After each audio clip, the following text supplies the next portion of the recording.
Hello, good evening, and welcome to Pulse of the Week, the midweek edition. My name is Kofi Asante Mensah, and you're welcome to NSG News. We are streaming live on our social media platforms, especially on YouTube, where you can have our channel on our ID, NSG News TV. Please find us and share your comment with us. Thank you very much for joining us. Today is the 15th day of October 2025. With yours truly, Kofi Asante Mensah. It's Pulse of the Week, the midweek edition, and this is where we bring to you the major news bulletin from the Republic of Ghana, the center of the world, and update you on news and current affairs happening in this republic. Just after this breather, we'll do a wrap of the week in terms of news updates and also break the issues down for you when we get to the discussion segment. Warm welcome to you. Just after this breather, we go into the news update.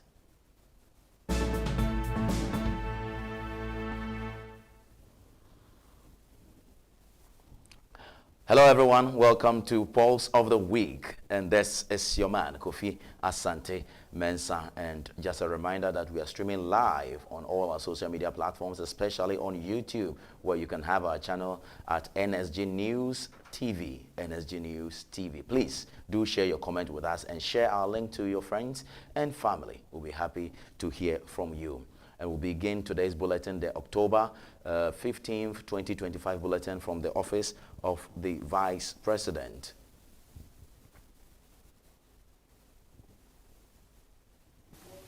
Let's do this story from the Office of the Vice President because we are so passionate about illegal mining and galamsey, popularly known as galamsey in our country. And we would like to begin from the Office of the Vice President because she is indicating, announcing that there is going to be a new framework of law that would prohibit people from mining in river bodies and also in forest reserves. We are working towards banning mining in water bodies. We've been mining gold forever. How come all of a sudden all our waters were polluted? The water sources are normally in our reserve portions. And that's the reason why those areas are reserved forests. Now, when you give that to some who can even will it to his family, you all know what I'm talking about. So it becomes a family property. How do you stop that water, that source, from polluting the many rivers, from the source to many areas? A bill is being prepared to reverse what we saw and to ensure that the people are moved out of these areas and properly placed.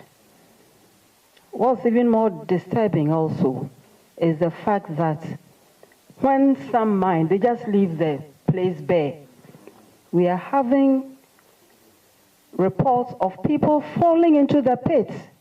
So we have so many things and we need everybody's support, ensuring that we can all drink clean water. And all right, so that was Professor Jane Nano Pokwajima, Vice President of the Republic of Ghana, and she was speaking all the way in Belgium, Brussels, and at the Global Gateway Forum, and she made those announcements for us. Let's move quick to some educational stories because the Minister of Education, Honorable Haruna Idrisu, is up with some good announcement for you, and we have that very story over here for you. He is indicating that some Category B schools will be upgraded to Category A status, and some Category A status schools would also be reclassified, and this is the story for you. I must say the Institute for Education Studies, IFEST, has commended the government decision to upgrade selected senior high school across the country, describing it as a step in the right direction toward resolving long-standing challenges with the computerized school selection and placement system, CSSPS. This follows an announcement by the Minister of Education, Honorable Haruna Idrisu, that the government intends to elevate some Category B schools to Category A status and Similarly, upgrade certain Category C schools to Category B schools. This is the minister making the official announcement. The Ministry of Education and the Ghana Education Service is working diligently in a manner which is open, transparent, and accountable. But we do accept that there is a challenge.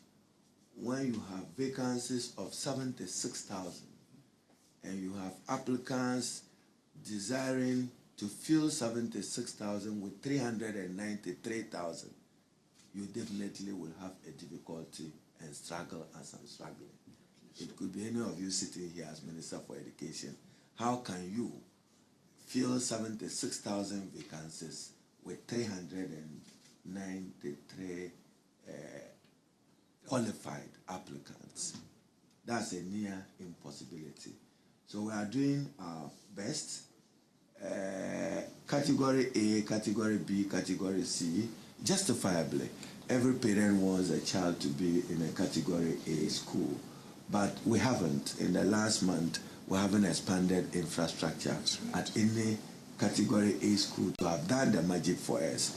My thinking, in order that we respect equity, will be that into 2026, and I've had consultations and discussions with the president, I have his support and blessing, is to convert at least 10 category schools to Category B schools, then convert 10 Category B schools to Category A schools, and that will be backing it with infrastructure, with available classroom blocks, dormitories for students, and quality improvement by way of improved teaching. And all right, so it's the Pulse of the Week, the midweek edition, and this is the NSG News Update here on NSG News TV, streaming live on YouTube and also on all our social media handles. Please join us and share our link as well. Please get all these stories at our website, www.nsgnews.com. Let's do some more stories, because the minority in Parliament has insisted that there is no need for additional financial clearance or cabinet approval to pay salaries owed to over 6,000 nurses and midwives who have been working for the past 10 months without pay. Speaking at a press conference on Tuesday, October 14, 2025, the ranking member on Health Committee, Dr. Nana Ayuwe-Friye, demanded the immediate payment of the 10 months arrears owed to the affected health workers. Essence of the minorities press conference this morning is to expose government for a mess they created. And 10 months down the line, they have seen the need to fix the mess they created. Folks, we are aware, and I have distributed copies of this financial clearance to all of you. And this financial clearance was issued on the 17th of July, 2024.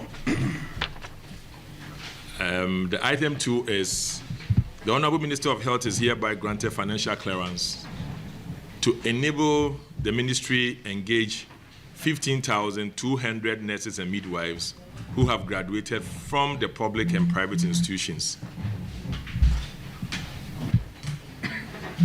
Folks, this financial clearance, which was issued on the 17th of July, took effect immediately. The agencies that recruited, and this was the 7,000 or the 8,000 government keeps saying that were cleared financially. They are all part of this 15,000. Now what happened was this. The Ministry of Health, which is responsible for the teaching hospitals, recruited theirs.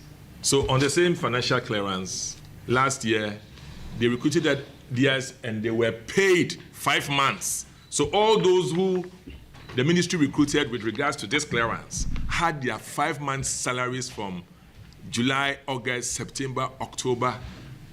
Now the difference is that the ministry was able to do its validations and they did it spot on.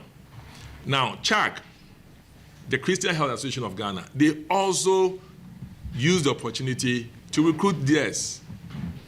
If there are any differences, will be a few irregularities based upon delays on a person, but in general, was successful with them. Now, the only entity that delayed was the Ghana Health Service. However, they also did that recruitment before 31st December. Now, this clearance expired on the 31st December in item 7. As you read, it said, please note that this financial clearance expires on the 31st of December 2024 and cannot be used thereafter. Now, in normal public administration and civil service of this country, financial clearances expire. Even under this government, they will have financial clearances expire and they will go for extension.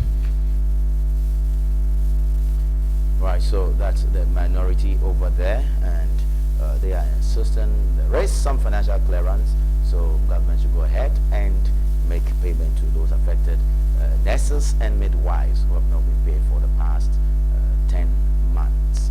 Let's do some more stories now to the President of the Republic.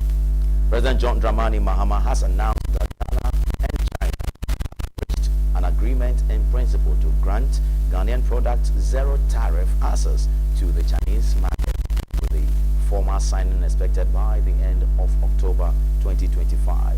He also disclosed plans to create a pathway to Ghanaian citizenship for long-term investors through a new investment law that will remove minimum capital requirements for foreign and joint venture investors. Speaking at the Presidential Investment Forum in Beijing, China on Tuesday, October 14, 2025, President John Dramani Mahama stated that the two measures, market access and investor incentives, form the core of his administration's plan to deepen economic ties and drive Ghana's industrial growth. Between 2020 and 2024, China's exports to Ghana rose by nearly 46%, while Ghana's exports to China increased by over 11%. China's decision to grant zero tariff access to Ghanaian and African products signals the confidence in our partnership. It opens vast new markets for Ghanaian exporters, agro-processors, and manufacturers. And I'm happy to inform you that we reached agreement in principle, and we have targeted the end of October to be able to sign off on the zero tariff principle.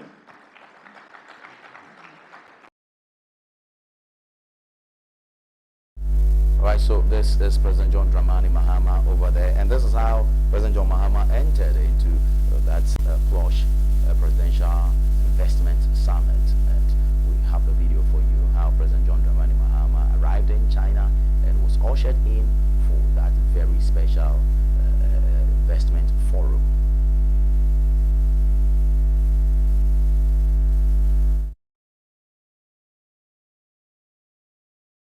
You have it. That's President John Dramani Mahama being ushered in over there. Arriving now.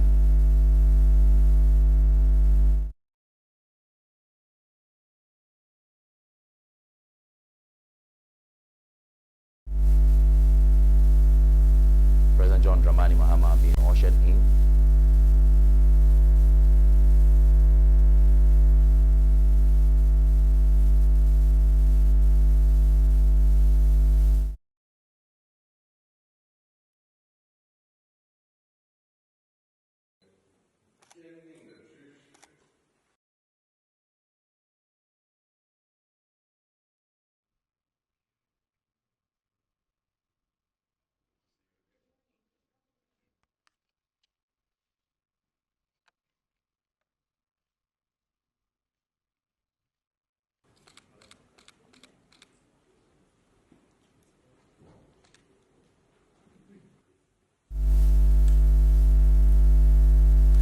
So for me, that is a very good news for Ghana. We're looking forward for Chinese investors and partners to come in and invest heavily into this very economic or industry or this economy.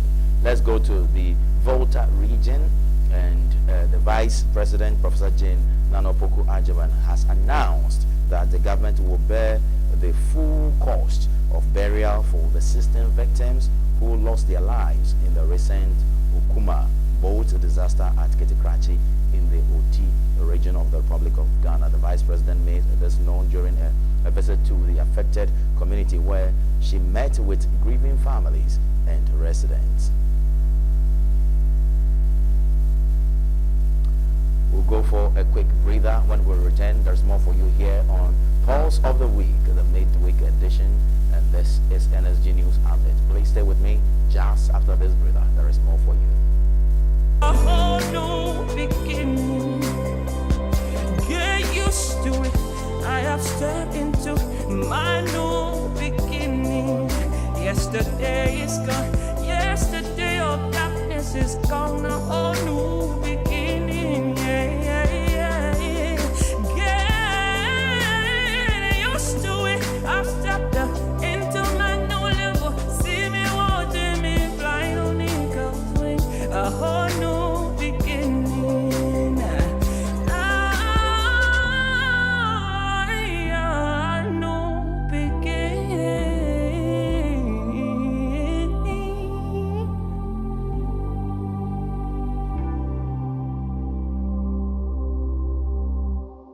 Hi there. What number is this? 3, right? All right. It's time for NSG News. Welcome. My name is Kofi Asante Mensah.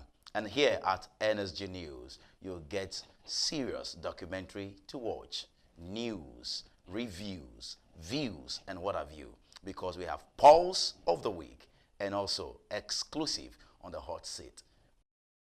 On NSG News, we say news with integrity. All right, so welcome back. This is Pulse of the Week, the midweek edition with your man, Kofi Asante Mensah, and we're bringing you stories, major stories in the country for your consumption. Now we'll do some more stories for you here on NSG News. We are streaming live on Facebook. Please do well to share our page and like our page. And our website is www.nsgnews.com. Please do well to get in touch with us over there, read our stories, and consume more from us, because we have the best for you. This is news with integrity. I would want us to travel all the way to Cameroon, because the opposition leader over there is making some good announcements. I don't know where you sit. It may be good for you or sometimes bad for you, but the fact is he is making some announcements. Cameroon opposition leader Issa Churuma Bakari has unilaterally declared victory in the country's presidential election, and he made the statement just after the elections was held, and he made the pronouncement that he has won that very election. Churuma made the statement in a nearly 5-minute speech posted to social media early on Tuesday. Although official channels have not declared results, he urged long-term incumbent 92-year-old President Paul Biya to call him to concede defeat. And this is how he made the announcement of declaring himself victorious on that very election. My dear compatriot, Cameroonian women and men, today it is with deep emotion and immense pride that I address you. Together, we have written history.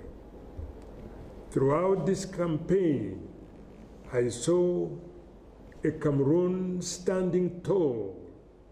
I saw women, men, youth, and elders braving threats, facing intimidation, yet remaining mobilized.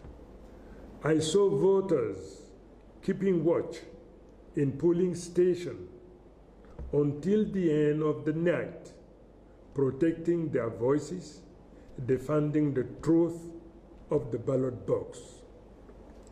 This courage, this determination will forever remain engraved in the memory of our nation. First, I want to say thank you to the Cameroonian people. Thank you for believing in me. Thank you for believing in us. Thank you for believing in change. Thank you to all who voted and to all who protected their vote. You are the true heroes of this victory. My gratitude also goes to all the men and women who fought this battle before me. Without your work, we would not be here today. For this, I say thank you. I also thank the candidates who have already sent me their congratulations and recognize the will of the people. Their gesture honors our democracy and marks the beginning of a new era where the unity of the opposition and the civil society becomes an irreversible force. I want to say it with gravity and simplicity. The people have chosen, and this choice must be respected. I call on all institutions, all administrative authorities, all officials, not to make themselves enemy of the people. All right, so let's do some more stories, and I'll take you to the Volta region of the Republic of Ghana, because Johnson Esiedun Ketia, the chairperson for the ruling National Democratic Congress, is up there with his thank you tour, and he's been talking about Operation Recover All Loot, and also talking about the Galamsey menace in our country, and talking about party people who have not yet received appointment. We use politics to divide ourselves, to insult each other, and so on. It's a contest of ideas. And this time around, our ideas have won. I am here because when I decided to embark on this thank you tour, there were so many interpretations. Why should I go around to thank people after all? Because people think that it has never happened. I said that the fact that no chairman had embarked on thank you tour doesn't mean that no chairman will embark on the thank you tour. What we have been used to is for politicians to promise and never deliver. So on all my campaign talks, and it was clear to all of you that I led a completely separate campaign from that of His Excellency the President. And wherever I went, including here, I promised that if we are given the nod, I will come back and thank you. I don't want to be the national chairman who will be known in history as ungrateful national chairman. I want to continue my tradition of delivering all my promises. So what I cannot deliver, I don't promise. But what I promise, I want to assure you that my word is my bond. So those who disagree with me, they can continue with their disagreement. I'll continue honoring my promises. And that is why I am here. And it seems very well with our tradition that when you go and beg somebody to give you something, and you are giving what you request for, the next thing is to go and thank. And that is why I have come and thank everyone. Besides the thanks, I want to remind you that all the promises we made together, we work at those promises together with the best of our abilities to ensure that that next time when we come to stand here, we will stand chest out, knowing that we have not deceived the people of Hohoe constituency for their votes. We also promised that once we have upgraded the whole hospital. All right, so that was the chairperson for the opposition. That's the opposition, the ruling National Democratic Congress NDC, Johnson Esiedu Nketia, known as Chairman Mosquito. It was previously General Mosquito. Now he's left the General Secretary position to Fifi Kwete, and he is now the chairperson. So he's Chairman Mosquito. All right, let's do some minority stories in Parliament, because the minority in Parliament is calling for an immediate halt to the ongoing restructuring process involving AT Ghana and Telecel Ghana, warning that the move could compromise national interest and should not proceed without full parliamentary scrutiny. Together, industry veterans, current staff, policymakers, and the highest office of the land, we must act decisively to ensure that AT remains in the hands of Ghanaians and continue to serve customers of our digital and economic future. Given this reality, the minority family observe that any decision regarding the future of AT must be subject to full parliamentary scrutiny.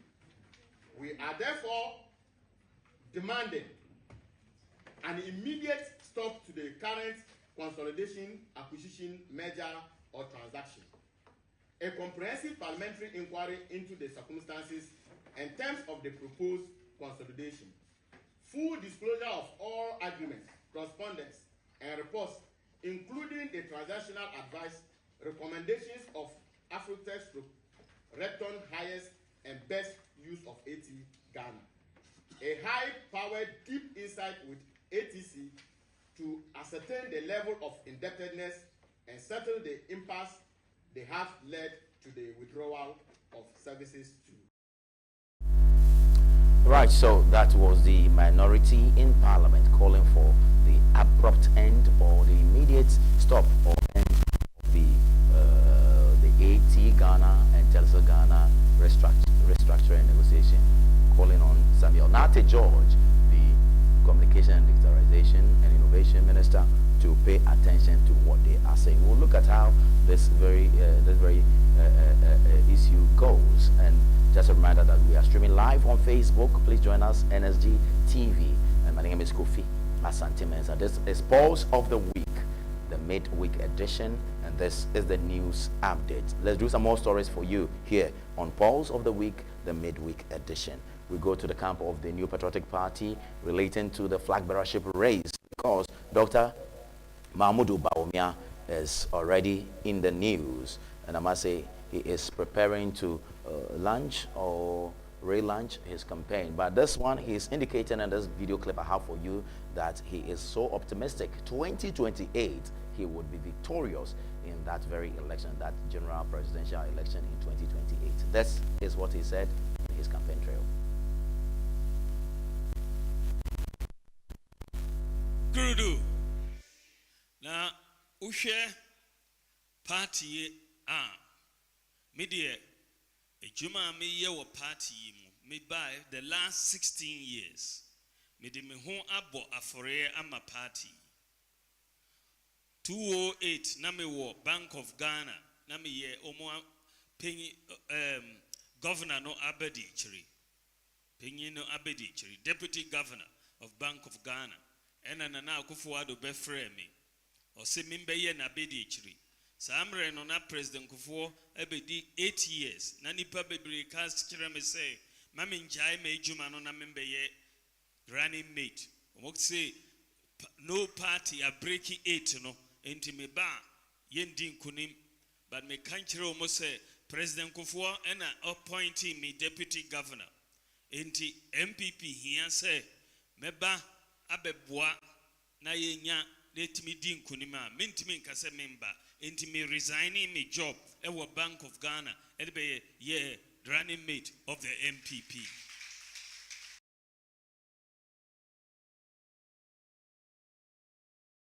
All right, so that is Dr. Mahmoud Bawumia over there, and the MP for Tano North, Honorable Gideon Buakon, is also indicating, which part of his campaign is also saying the NPP has seen something good in Dr. Mahmoud Bawumia, and this is what he has to say.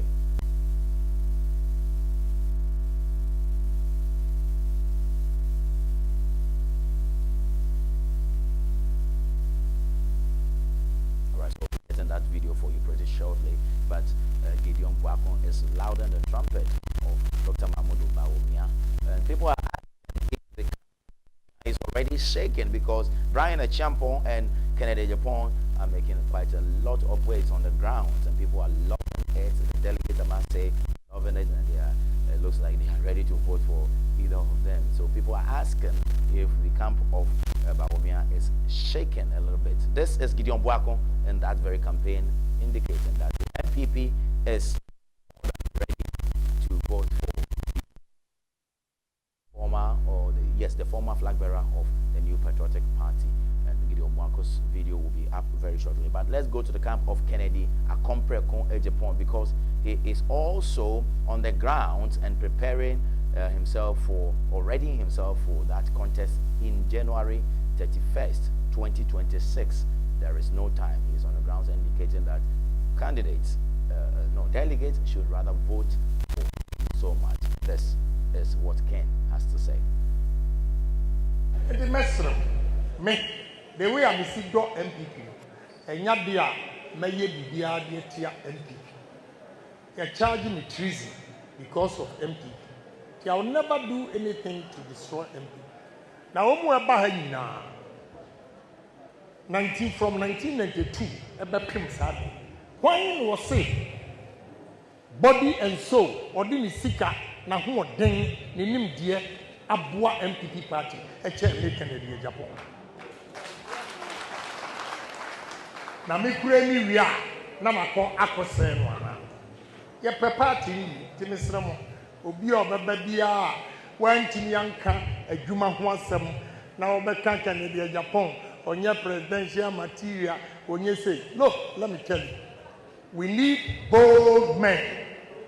Ye hia kukudrofo NDC for etutura asem no wanya obi anani edin na wantimi anko face NDC for ye besa opposition. The Muslim Munya Kukudrofo until say you better the last constituency. Say me a presidential candidate. I will never accept defeat.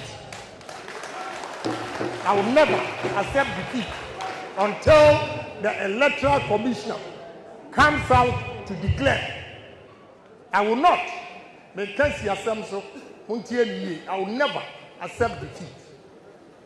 Ekuna ye kono ehia bema a wo mu beta yachi enye sa wo de ye boy ya na mu dimirika ni mu adwane na o makosi segu no enye sa na ye election in Africa to vote for a bold man ebiem last one me got transit. All right, so there you have it. He is indicating that if he was the flag bearer or the presidential candidate for the New Patriotic Party, he wouldn't have conceded to any defeat like Bawumia did, right? He would wait till the EC says so, or till the last ballot is counted and accounted for, right? Okay, so that is Honorable Kennedy Akompreko Ejapon over there. Let's move to some other stories. This time related to roads and some demonstration, because residents of the Yellow and the Lower Manya Krobo municipalities in the eastern region have staged demonstration to protest the deplorable state of the Somenya Odumasekpon road in the eastern region. I must say, I also come from Akosombo, so I do use that road very, very much, all right? So they are therefore calling on President John Dramani Mahama to intervene urgently.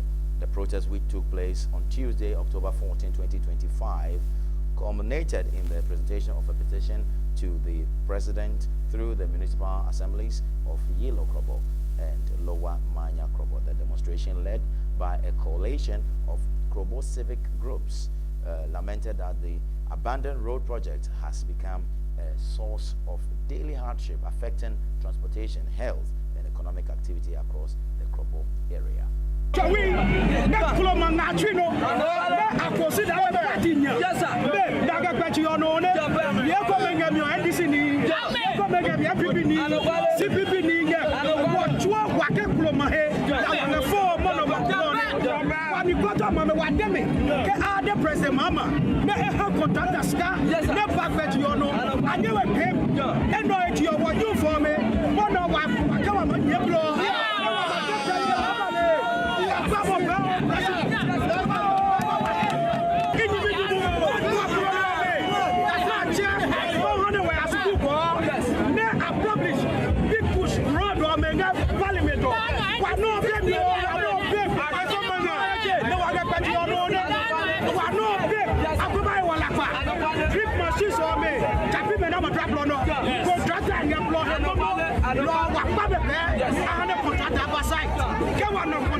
John Dramani Mahama's big push, and they are asking if their roads are part of the big push or not.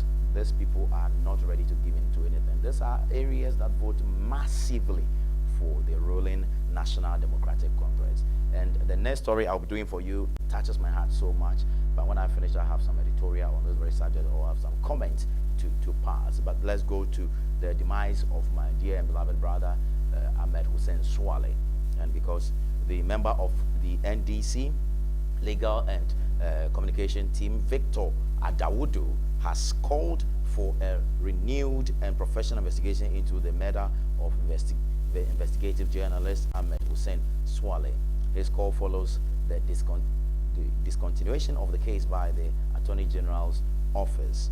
The Medina District Court on Tuesday, October 14, 2025, discharged the accused, Daniel Owusu Granting, who had been charged with murder and abetment of murder in connection with the killing of the late investigative journalist. And this is how Mr. Adawudu, Kojo Adawudu, made his remarks.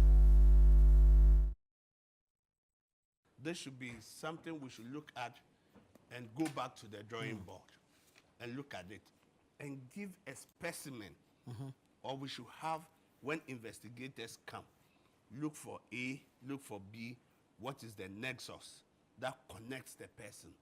We should be professionals. We should be professional. I think sometimes some of the people at the top makes things difficult for the younger ones. Okay. They make it difficult. Yeah. And two, because some of the investigators the system doesn't have money for them to travel and go and do all this investigation. So they do armchair investigation. They sit down there, they are able to say, oh, I want to help you, you are my friend, I want to help you. They say this one. They write it for you. When they write, they say, oh, you said this. They say, oh, sign. At the end of the day, they come and they say, oh, the man himself confessed. Yes. Yeah, under our law, that is it. If a person is discharged simpliciter, then it means that the case has not been dealt with on its merits. That is simply put, the court go into the case proper. The court didn't investigate the case, right? Sometimes, yes, the investigations can begin, but it doesn't get to the point where, I call it point of no return. If it doesn't get to that point, maybe you can even call 5, 7 witnesses. But if the prosecution has not closed this case and the case has to come to an end, they will still say discharge, meaning that the court hasn't gotten to that threshold. But if, let's say, the prosecution closes this case, that one, they cannot say discharge. Of course, there's always a right to enter nolle prosequi before the judge rules. But that's not what we are dealing with here. Just to keep it simple here, the court has not gone into the merits of the case. The court has not listened to the witnesses. The people who said it is Mr. Kurante who was behind it. The court has not heard them. So once the court has not heard them and has to cancel the case, the AG said that they will cancel the case because of the insufficient evidence. Then that's it. Anytime they find the right evidence, they can return, and then the case will be heard. All right. Now, subsequently, there's been a big debate on the platform, right here, I mean, whether it's from Jabunti Zato, PhD, to Beatrice, to Solomon, a debate, a pointed debate about whether there was a culture of strangulation in relation to how to air your own opinion in the environment which was governed by the MPP in the last administration. What's your own take on that before I let you go? Oh, that one, let me use this legal term, but we like using it colloquially. We say res ipsa. Res ipsa, meaning the matter speaks for itself. It's the MPP that have to come and explain. No, it was so rampant, it was obvious that we're living under a culture of silence. I remember even Sam Jonah had to come in. You know, when the culture of silence was getting to its peak, Sam Jonah had to come in. And then, you know, it erupted another round of discussions and debates here and there. Sam Jonah, yes, he came in and delivered a speech and said, look, he sees the return of the culture of silence, okay? And generally, a lot of people spoke up. You remember, so me, today, as I said, you know, every Saturday when I appear on the key points, Saturday morning on TV3, I single out a few people and then allow them for speaking out when we had a culture. All right, so you have Martin Pebu over there, and he is a private legal practitioner, and providing some clarity to the perspectives over there. And he is saying it is a discharge, not acquittal. And the Attorney General can always go back, revisit the case, and open up that very case. And he made remarks that during Akufo-Addo's era, press freedom was just threatened. People couldn't be able to speak as. But I must say, I have a lot of remarks on this very subject, but I'll do that just after this breather. Let's go for a quick breather, and when I return, I will have more for you. And I call it My Editorial. Please stay with me. Hi there. What number is this? 3, right? All right. It's time for NSG News. Welcome. My name is Kofi Asante Mensah. And here at NSG News, you'll get serious documentary to watch, news, reviews, views, and what have you, because we have Pulse of the Week and also exclusive on the hot seat. On NSG News, we say news with integrity. A whole new beginning. Get used to it. I have stepped into my new beginning. Yesterday is gone. Yesterday of darkness is gone. A whole new beginning. Get used to it. I've stepped into my new level. See me watching me fly on eagle's wing. A whole new beginning.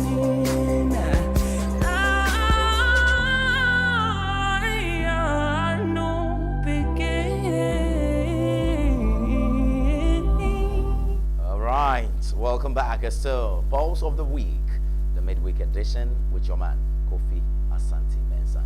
Fiercely independent. NSG News with integrity. Welcome back.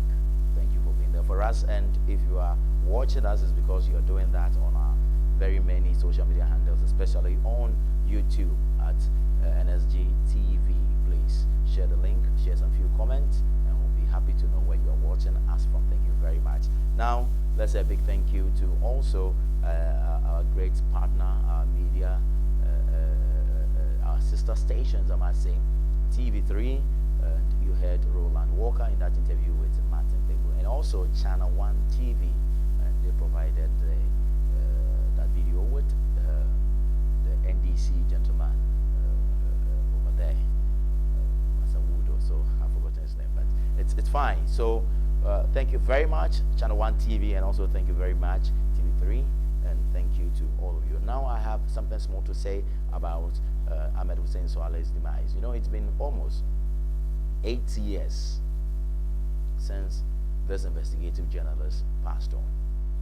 And I must say, from the former president, His Excellency Nana Addo Dankwa Akufo-Addo's tenure into his second term in office, and also John Dramani Maham's tenure into his second term in office, I must say, this about 10 months into this very new administration, we have not seen any good they have done in this regard.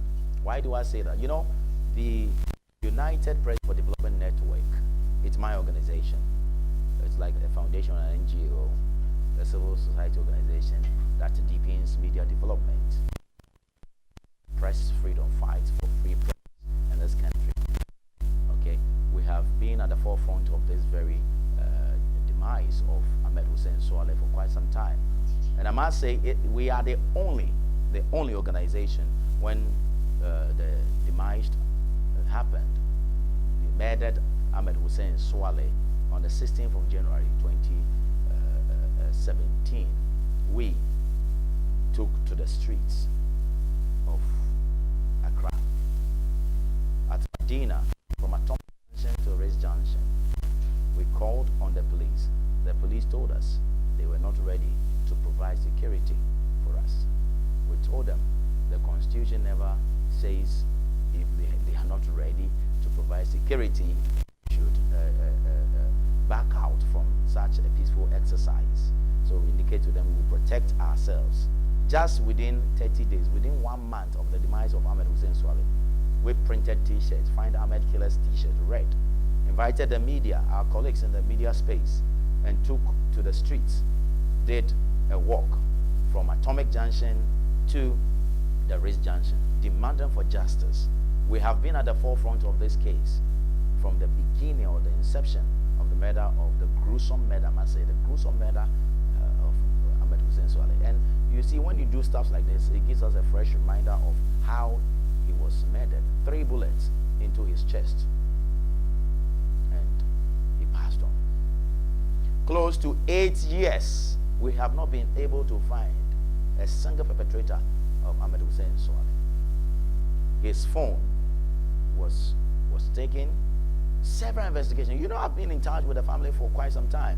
I have organized Ahmed Hussein Swaley press series, press freedom series at the GIJ. I've done quite a number of stuff. Health screening, health walk in the name of Ahmed Hussein Swaley. I have written petitions to His Excellency, the former President Nana Addo Dankwa Akufo-Addo, to John Dramani Mahama quite recently, and I've done a lot of stuffs with my organization. And we are not happy with this latest development.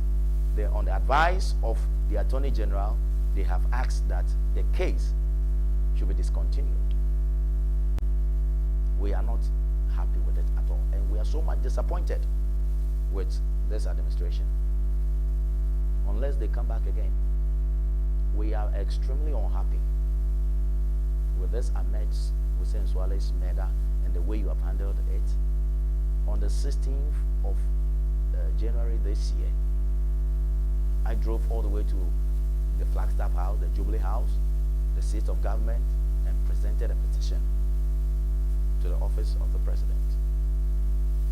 And I didn't hear anything. At least during Nana Addo Dankwa Akufo-Addo's time, I wrote to the IGP and had 11-minute discussion with the IGP on phone, and I was quite happy with that. He told me it is part of the cold cases, the high-profile cold cases with respect to murder, and they are doing everything possible to unravel the perpetrators of this very heinous incident. He has been removed. The new IGP, but I have written to the Commander-in-Chief of the Ghana Armed Forces, I have had no response from the office of the president. And some few months on, the president's attorney general or the country's attorney general goes to discontinue. That's what they are saying. And you heard the Adawudu saying that from CT or Channel 1, we have to revisit or re-engineer or renew the course. From the IGP to the CID, when Tiwa was there, Mami Tiwa, all right, we are disappointed in all of them. It looks like you know the people who murdered and you know the sponsors of those murderers. That's just that you do not want to unravel them. That is how it looks. We know it was Ken Japan who showered the pictures of Ahmed Swaley on his 2 TV, and just after 5-6 months, he was killed. We know this Owusu Krantin or Daniel, whatever Krantin we are talking about, is also from the camp of Tiger IPI, Anas Arumia Anas. If the police will be allowed to do its own work, I'm confident we'll find the perpetrators. But if the police won't be allowed and they'll be blocked by politicians like we have had for the past 6, 7, 8 years, then I'm afraid. You remember that GJA journalist, chairperson or president for Ashanti region, something a name or so. He was killed, and up until today, we have not found perpetrators of that gruesome murder. Me, John Dramani Mahama, and I give you a caution to you directly. Please, you a member, you love journalists, you love communication, you're part of the GJA, etc. If you do not find the perpetrators of Ahmed Swaley in this your tenure of office, we will campaign against you and your party. And we are serious with that. We are happy with the level of tolerance with state institutions and especially security agents. We are happy with the state of tolerance they have given to journalists, at least within this 10-month space. But if you do not go back, and I'm talking to the Attorney General directly, if you do not go back to find the perpetrators, file and get investigators to get into this case and get something substantial for us with respect to the death and the demise, the gruesome murder of Ahmed Swaley, we shall forever be unhappy with you and will campaign against you. I want to put that on record. We will not let that blood that poured, that cold blood of Ahmed Swaley, the tears we went through, his wives and children are still there, suffering from the scars of that gruesome murder. Thank you very much for indulging me. My name is Kofi Asante Mensah, and this is how we like to draw the curtains down for today's Pulse of the Week, and it has been coming to you live from Amahia Luxurious Amahia Studios here in Accra, Ghana, the center of the world. This is NSG News, and on social media, especially on YouTube, this is NSG News TV. Thank you very much. We'll go for a quick breather. When we return, we'll do a good wrap for you. Please stay right there with me. Hi there. What number is this? 3, right? All right. It's time for NSG News. Welcome. My name is Kofi Asante Mensah. And here at NSG News, you'll get serious documentary to watch, news, reviews, views, and what have you. Because we have Pulse of the Week and also exclusive on the hot seat. On NSG News, we say news with integrity. Of course, it's news with integrity. Thank you so much for being there for us. We'll meet again on Friday, where we'll bring you a wrap of the week and also do some further discussion with our experts. This has been Pulse of the Week, the midweek edition with your man, Kofi Asante Mensah, fiercely independent. And this is NSG News TV, news with integrity. A big thank you to our boss, Justice Kluche, and also the other guy whose name is Kofi. You say Kofi what? Brian, or what? Berry. Kofi Berry, thank you very much. And we have a special guest also in our midst. And we say thank you to Asu Dale for joining us or paying us a courtesy visit today. Thank you very much. We'll meet on Friday.